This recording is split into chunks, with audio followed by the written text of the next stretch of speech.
Hi friends, welcome back to my channel. आज आप लोगों के साथ शेयर करने वाली हूँ 36 साइज पफ स्लीव डबल कटोरी ब्लाउज कटिंग एंड टिचिंग। तो स्टेप बाय स्टेप देखने के लिए बने रहिए वीडियो का लास्ट तक। तो सबसे पहले अस्तर का फैब्रिक में कटिंग करूँगी और उसके बाद मेन फैब्रिक में कटिंग करूँगी। और अस्तर का जो फैब्रिक है वो मैंने लिया 80 सेंटीमीटर और ये है फुल मेजरमेंट, स्किन पे है, आप लोग देख सकती हो। तो मैं पहले कटिंग करूँगी बैक पार्ट और ये जो मेरा ब्लाउज होगा उसका रेडी लेंथ तो 14 इंच, तो मैंने 1 इंच एक्स्ट्रा लिया सिलाई मार्जिन के लिए। तो टोटल लेंथ लिया मैंने 15 इंच। आप लोगों का लेंथ जितना है इतना लेना और 1 इंच एक्स्ट्रा लेना सिलाई मार्जिन के लिए। और ये थोड़ा सा डीप नेक पे होगा ब्लाउज, इसलिए मैंने शोल्डर लिया 6 इंच और आर्म होल भी मैंने 6 इंच लिया है। और चेस्ट हमारा 36 इंच, 36 को 4 से डिवाइड करने से होता है 9 इंच। और एक्स्ट्रा भी ले लूँगी 2 इंच। आप लोग हमेशा एक्स्ट्रा 2 इंच लेना हर साइज़ में। और आर्म होल की गुलाई का शेप देने के लिए बैक पार्ट में मैंने 1.5 इंच लिया है और उसके बाद जितना मैंने आर्म होल लिया है आर्म होल का हाफ करते गुलाई का शेप दे दिया है। और नेक विड्थ ले लूँगी 2.5 इंच। नेक का जो चौड़ा है वो मैंने 2.5 इंच लिया है और बैक नेक का जो डीप है वो मैंने लिया है 10 इंच। आप लोगों को बैक नेक का डीप जितना चाहिए इतना ले सकते हैं या बैक साइड में कोई भी डिज़ाइन बना सकते हैं। तो मैंने बैक पार्ट में सिंपल गुलाई का शेप दिया है, कोई डिज़ाइन नहीं बनाया है। तो मेरा ये जो बैक पार्ट है वो तो मार्किंग करने कंप्लीट हो गए। अभी उसको मैं कटिंग कर लूँगी। जैसे जैसे मैंने मार्किंग किया है ना वैसे वैसे मैं कटिंग कर रही हूँ। और मेरे यूट्यूब चैनल पर हर साइज़ की blouse cutting and teaching video already upload है, आप लोग नहीं देखे तो जाके ज़रूर देखिएगा। और कटिंग एंड टिचिंग सीखने के लिए मेरे यूट्यूब चैनल को सब्सक्राइब भी कर दीजिएगा। और जो लोग मेरे पेज में देख रहे हैं वीडियो वो लोग मेरे फेसबुक पेज को फॉलो कर देना कटिंग एंड टिचिंग सीखने के लिए। तो देखो मेरा ये जो बैक पार्ट है वो तो कटिंग करने कंप्लीट हो गए है। अभी मैं फ्रंट पार्ट कटिंग करूँगी और फ्रंट पार्ट का जो फैब्रिक है वो मैंने 2 फोल्ड करके रख कर ही कटिंग करूँगी। और आप लोग ना हमेशा फ्रंट पार्ट में नीचे की साइड से 1 इंच एक्स्ट्रा लेना, क्योंकि फ्रंट पार्ट में नीचे की साइड में जो बेल्ट होता है बेल्ट को फोल्ड करने के लिए हमें 1 इंच एक्स्ट्रा चाहिए। इसलिए मैं 1 इंच एक्स्ट्रा जब कटिंग करती हूँ तब ले लेती हूँ ताकि बाद में एक्स्ट्रा फैब्रिक लगाना ना पड़े इसलिए।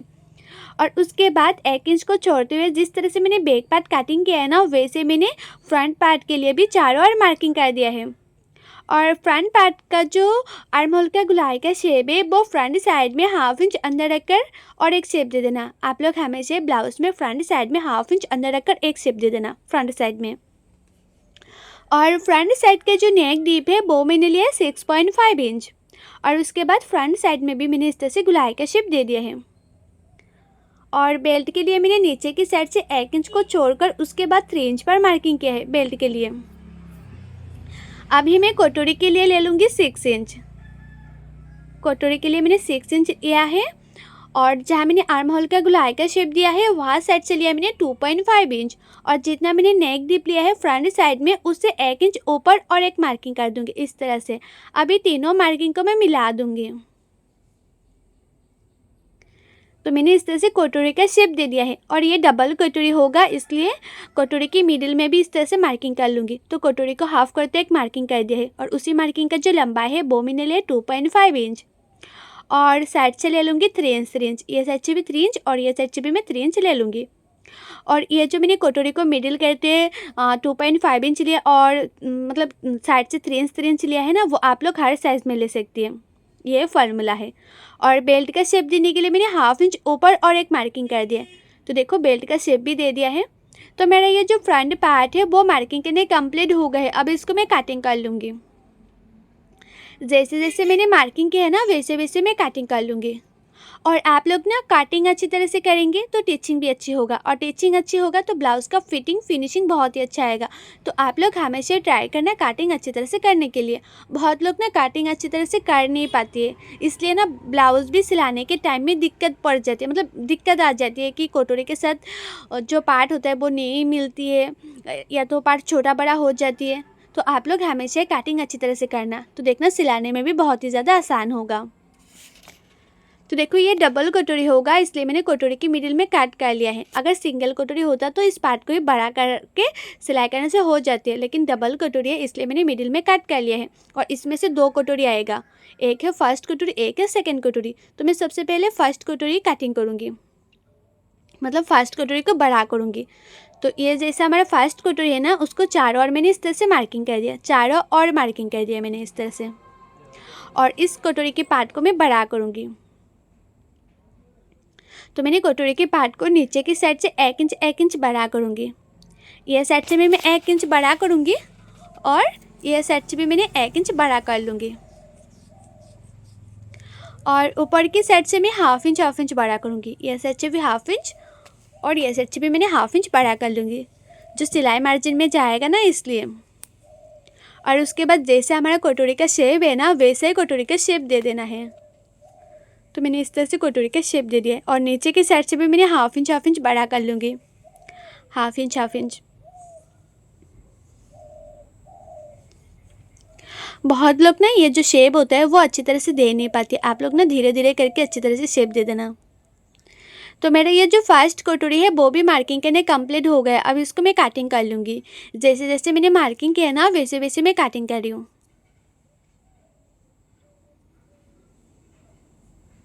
तो देखो मेरा ये जो फर्स्ट कटोरी है वो तो कटिंग करने कंप्लीट हो गए। अभी मैं सेकंड कटोरी कटिंग करूँगी।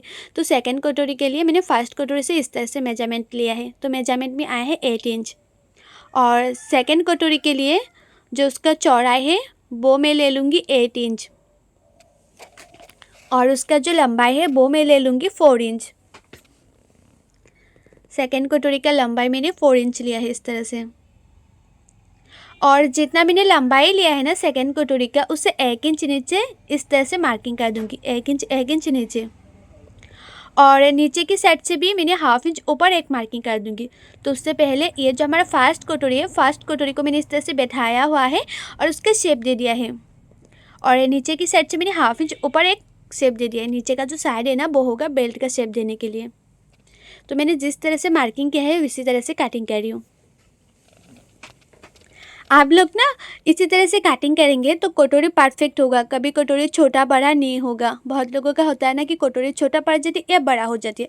तो इस तरह से करेंगे ना तो कभी छोटा बड़ा नहीं होगा, परफेक्ट शेप आएगा। तो देखो मेरा ये जो कटोरी है वो कटिंग करने कंप्लीट हो गया है। तो मैं स्लीव कटिंग करूँगी। और ये ना जो स्लीव होगा वो पफ स्लीव होगा। हल्का शोल्डर के ऊपर छोटा छोटा प्लेट होगा। अभी बहुत ही ज़्यादा ट्रेंडिंग में है, देखने में बहुत ही अच्छा लगता है। तो मेजरमेंट में आया है 9 इंच। मैंने ऊपर से हाफ इंच छोड़ते मेजरमेंट लिया है, क्योंकि ऊपर हाफ इंच शोल्डर सिले में जाएगा इसलिए। तो मेजरमेंट पे 9 इंच आया है ना, तो स्लीव के लिए जो चौड़ा है वो मैं 9 इंच ले लूँगी। और स्लीव के लिए जो फैब्रिक है ना वो मैंने 4 फोल्ड में रखा है। और स्लीव का जो लंबाई है वो मैंने 10 इंच लिया है। आप लोगों को जितना लंबाई चाहिए इतना लंबाई ले सकते हैं। तो मैंने 10 इंच लंबाई लिया है। आप लोग जितना लंबाई लेंगे ना उससे नीचे 3.5 में नीचे और एक मार्किंग कर देना। और उसी मार्किंग को भी आप लोग 9 इंच तक सीधा कर लेना है। और ये साइड से 2 इंच पे एक मार्किंग कर देना है। और ऊपर की साइड से 1.5 इंच पे और एक मार्किंग कर देना है। अभी दोनों मार्किंग को इस तरह से मिला देना है। और जैसे हमारा नॉर्मल स्लीव होता है ना उसका शेप दे देना है इस तरह से। अभी मैं मोहरी ले लूँगी 6 इंच और एक्स्ट्रा ले लूँगी 2 इंच। तो देखो ये जो हमारा नॉर्मल स्लीव होता है ना वो तो मार्किंग करना कंप्लीट हो गया है, लेकिन ये पफ स्लीव होगा इसलिए मैंने ऊपर की साइड से 2.5 इंच ले लिया है। 2.5 इंच लिया है पफ के लिए। और 3 इंच लिया है उसका चौड़ाई। जो पफ होगा ना उसका चौड़ाई मैंने 3 इंच लिया है। उसके बाद इस तरह से एक शेप दे दिया है। तो मेरा ये जो स्लीव है वो भी मार्किंग करने कंप्लीट हो गया। अब इसको मैं कटिंग कर रही हूँ। ये पफ स्लीव होगा। और जहाँ मैंने 3 इंच लिया था ना वहाँ साइड में एक छोटा सा कट लगा दिया है कि इतने तक ही छोटा छोटा प्लेट होगा। तो मेरा अस्तर का फैब्रिक में कटिंग करना कंप्लीट हो गया है। अभी मैं मेन फैब्रिक में कटिंग करूँगी। और मेन फैब्रिक को भी मैंने 2 फोल्ड करके रख कर ही कटिंग करूँगी। आप लोग हमेशा फैब्रिक को 2 फोल्ड करके रख कर ही कटिंग करना। और उसके बाद ये जो अस्तर का फैब्रिक है ना, अस्तर का फैब्रिक को मेन फैब्रिक के ऊपर इस तरह से रखना है। और आप लोग हमेशा मेन फैब्रिक को थोड़ा सा बड़ा रखकर कटिंग करना, तो देखना सिलाने में बहुत ही ज़्यादा आसान होगा। और जो लोगों को ना कटिंग करने में दिक्कत होती है, कटिंग करना अच्छी तरह से नहीं आती है, परफेक्ट फिटिंग नहीं होती है, वो लोग चाहे तो पेपर फॉर्मा भी ऑर्डर कर सकती है। मैं खुद कटिंग करके देती हूँ पेपर फॉर्मा। और पेपर फॉर्मा का प्राइस क्या और कैसे ऑर्डर करने मैंने ऑलरेडी बहुत सारे वीडियो पे बताया हुआ है। आप लोग नहीं देखे तो जाके ज़रूर देखिएगा अगर पेपर फॉर्मा लेना चाहते हैं तो देखो अस्तर का फैब्रिक को मेन फैब्रिक के साथ मैंने कटिंग कर लिया है। मतलब मेन फैब्रिक को अस्तर का फैब्रिक के साथ मैंने जॉइन भी कर लिया है। तो मैंने जॉइन कर लिया है। और उसके बाद एक्स्ट्रा जो मेन फैब्रिक था वो मैंने कटिंग कर लिया है। अभी मैं कटोरी सिलाई कर रही हूँ। तो दोनों कटोरी को एक साथ रखकर एक सिलाई कर दिया था, उसके बाद मैंने टेकन दे दिया है। अभी मैं 1/2 इंच मार्जिन रखकर और एक सिलाई कर दूँगी। तो देखना कटोरी जो होते हैं ना वो परफेक्ट आ जाती है।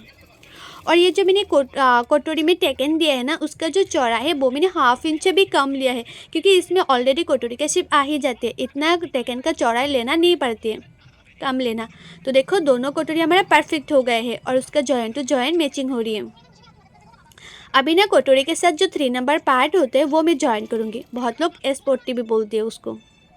तो देखो उस पार्ट को भी मैंने 1/2 इंच मार्जिन रखकर ही जॉइन करी हूँ। ज़्यादा मार्जिन नहीं चाहिए, 1/2 इंच मार्जिन लेंगे तो हो जाएगा। और ये जो पार्ट होता है ना वो जॉइन करते टाइम आप लोग ना ज़्यादा खींचना नहीं है। जैसे जैसे दोनों पार्ट है ना, दोनों पार्टों को हल्के हल्के हाथों से मिलाते जाना और सिलाते जाना है। ज़्यादा खींचेंगे तो पार्ट छोटा बड़ा हो जाएगा, सिलाने में बहुत ही ज़्यादा दिक्कत होगा इसलिए। और उसके बाद जो बेल्ट का पार्ट है वो भी मैं 1/2 इंच मार्जिन रखकर ही जॉइन कर लूँगी। ज़्यादा मार्जिन नहीं चाहिए, 1/2 इंच मार्जिन लेंगे तो परफेक्ट होगा। तो देखो बेल्ट का पार्ट भी मैंने इस तरह से जॉइन कर रही हूँ।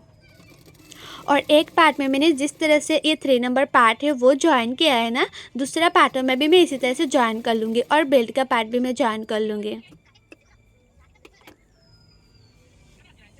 तो देखो दोनों पार्टों में मैंने इस तरह से सिलाई कर ली है, मतलब जॉइन कर लिया है। अभी मैं ये जो हमारा बैक पार्ट है, बैक पार्ट से फ्रंट पार्ट का जो लंबाई है वो मैं चेक कर लूँगी। आप लोग हमेशा सबसे पहले बैक पार्ट रेडी करना और उसके बाद बैक पार्ट से फ्रंट पार्ट का जो लंबाई है वो चेक करके फोल्ड करना। मैंने तो कटिंग करते टाइम फ्रंट पार्ट में 1 इंच लिया ही था, वही 1 इंच को मैंने इस तरह से फोल्ड करके सिलाई करूँगी। फिर भी मैंने चेक कर लिया है कि फ्रंट पार्ट और बैक पार्ट दोनों का जो लंबाई है वो बराबर से है कि नहीं। आप लोग हमेशा चेक करके ही इस तरह से फोल्ड करना। तो देखो ये जो हमारा फ्रंट पार्ट है, नीचे की साइड में बेल्ट को मैंने फोल्ड करके सिलाई कर लिया है और दूसरा पार्ट में मैं इसी तरह से फोल्ड करके सिलाई कर लूँगी।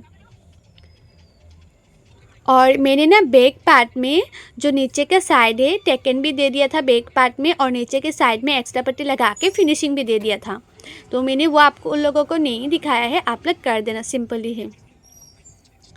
तो अभी ना मैं हुक पट्टी सिलाई करूँगी। तो अभी सबसे पहले राइट साइड में हुक पट्टी सिलाई करूँगी। और राइट साइड में ना आप लोग हमेशा ये जो कटोरी होता है, कटोरी की फ्रंट साइड में एक छोटा सा प्लेट ज़रूर डालना।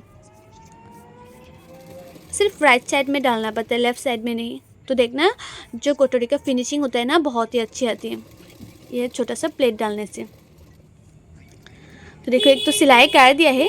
अभी उसको थोड़ा सा एक्स्ट्रा फैब्रिक को मैंने काट कर लिया है ताकि पीछे की तरफ जब भी फोल्ड करके सिलाई करूँ ज़्यादा मोटा ना लगे। आप लोग इतना ही एक्स्ट्रा, मतलब हुक पट्टी का फैब्रिक इतना ही एक्स्ट्रा रखना जितना बैक साइड में फोल्ड करने के बाद ज़्यादा मोटा ना लगे और ज़्यादा पतला भी ना लगे, मीडियम लगे।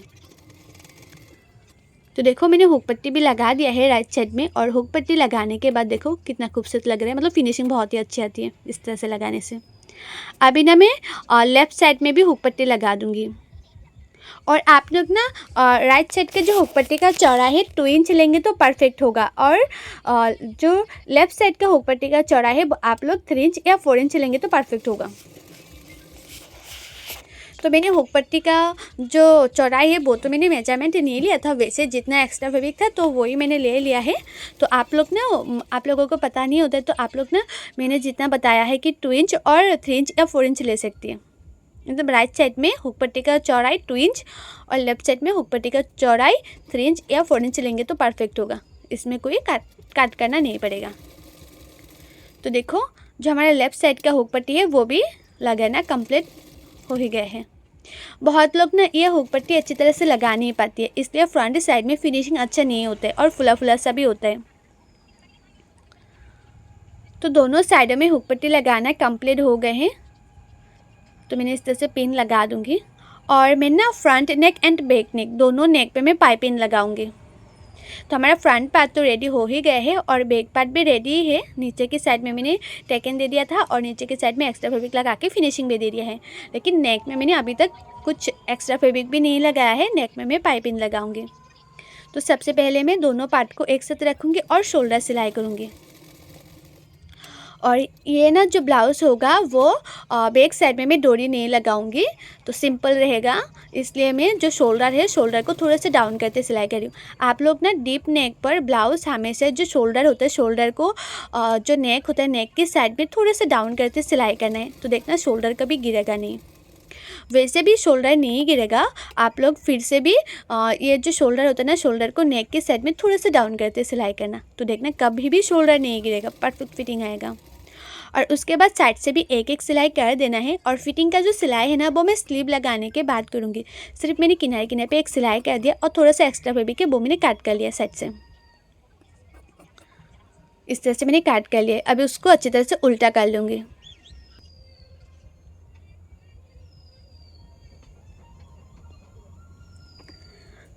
तो मैंने अच्छी तरह से उल्टा कर लिया है। और नेक का गुलाई का शेप अच्छी तरह से है कि नहीं चेक कर लेना। अगर अच्छे नहीं आया है, तिरछा हुआ है, तो आप लोग इस तरह से गुलाई का शेप अच्छी तरह से दे देना। उसके बाद नेक में एक्स्ट्रा फैब्रिक लगाना या एक्स्ट्रा पाइपिंग लगाना या कुछ भी लगा सकते हैं आप लोग नेक में। तो मैं नेक में पाइपिंग लगाऊंगी। तो ये जो हमारा फ्रंट साइड है, फ्रंट साइड की नेक से मैंने इस तरह से पाइपिंग लगाना स्टार्ट करूँगी। दूसरा फ्रंट नेक पर इस तरह से पाइपिंग ख़त्म करूँगी। तो जैसे जैसे हमारा नेक का शेप है ना, वैसे वैसे को पाइपिंग को रखना है किनारे किनारे पे। जैसे हमारा नेक का शेप है, उसी के किनारे किनारे पे पाइपिंग को रख रही हूँ और सिलाई कर रही हूँ। नेक के किनारे किनारे पे सिलाई कर रही हूँ और पाइपिंग के किनारे किनारे पे। और पाइपिंग ना आप लोग लगाते टाइम ज़्यादा खींचना नहीं है, जैसे हमारा पाइपिंग है वैसे रखना है। और ये रेडीमेड पाइपिंग है। तो देखो पाइपिंग की किनारे किनारे पे मैंने सिलाई कर दिया है। उसके बाद ना थोड़ा दूरी दूरी पे मैं छोटा छोटा काट भी लगा दूंगी, ताकि उल्टाने में और भी आसानी हो, इसलिए। और ये पाइपिंग ना मैंने ऑनलाइन से ऑर्डर किया था, बहुत ही ज़्यादा अच्छा है। काटिंग कर मतलब ये जो मैंने पाइपिंग में काट कर रही हूँ ना छोटा छोटा, वो ना कभी भी धागा नहीं निकलती है, इतना ही अच्छा है। बहुत फैब्रिक होता है ना कि हाथों से बनाने के बाद भी ये छोटे छोटे कट लगाने से धागा निकल जाती है पाइपिंग का, लेकिन इससे ना धागा नहीं निकलते हैं। बहुत ही अच्छा है पाइपिंग। तो देखो अभी ना फ्रंट साइड की तरफ थोड़ा सा दिखते हुए पाइपिंग की किनारे किनारे पे और एक सिलाई कर रही हूँ। किनारे किनारे पे सिलाई कर रही हूँ।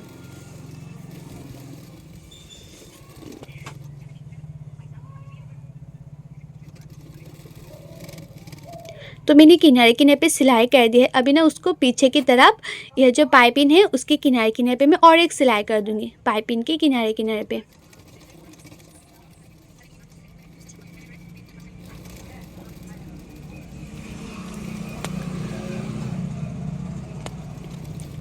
तो मैंने पाइपिंग के किनारे किनारे पे मैंने इस तरह से सिलाई कर दिया है।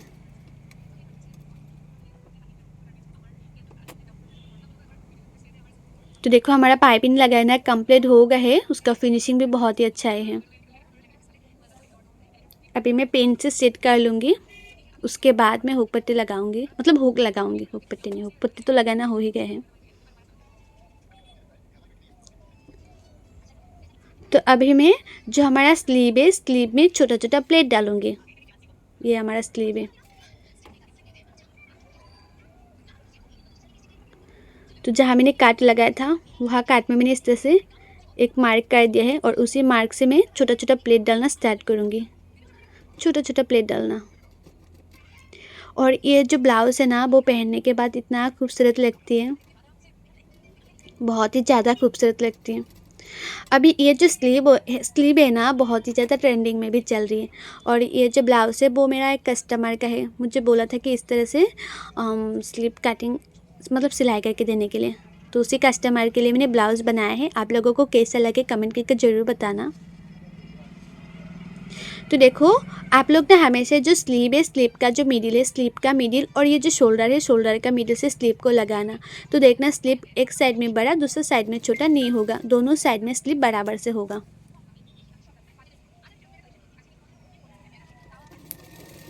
और स्लीव को भी आप लोग 1/2 इंच मार्जिन रखकर सिलाई करना, ज़्यादा मार्जिन नहीं चाहिए, 1/2 इंच मार्जिन लेंगे तो परफेक्ट होगा।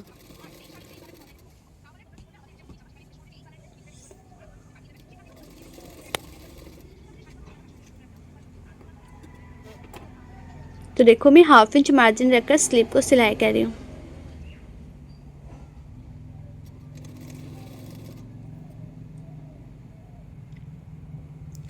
और आप लोगों को ना मेरा ये ब्लाउज़ का कटिंग एंड स्टिचिंग वीडियो कैसा लगे कमेंट करके ज़रूर बताना।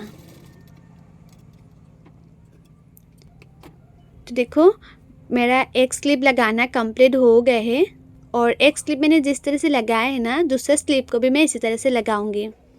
तो दोनों स्लिप लगाना कंप्लीट हो गए हैं। अभी उसको मैं अच्छी तरह से उल्टा कर लूँगी।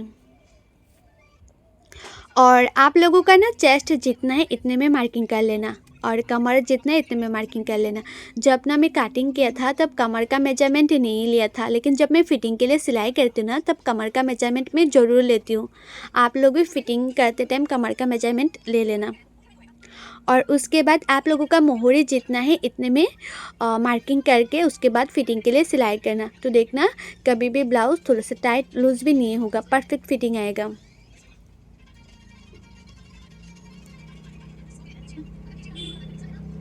तो मैंने इस तरह से मार्किंग कर दिया। अभी मैं फ़िटिंग के लिए सिलाई कर दूँगी।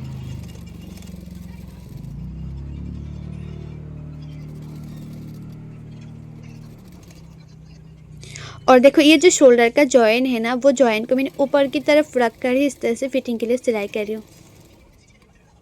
आप लोग ना एक एक बात ध्यान में रख कर उसके बाद ब्लाउज़ सिलाई करना, ताकि कभी कोई गलती ना हो और ब्लाउज़ का फिटिंग्स अच्छी तरह से हो।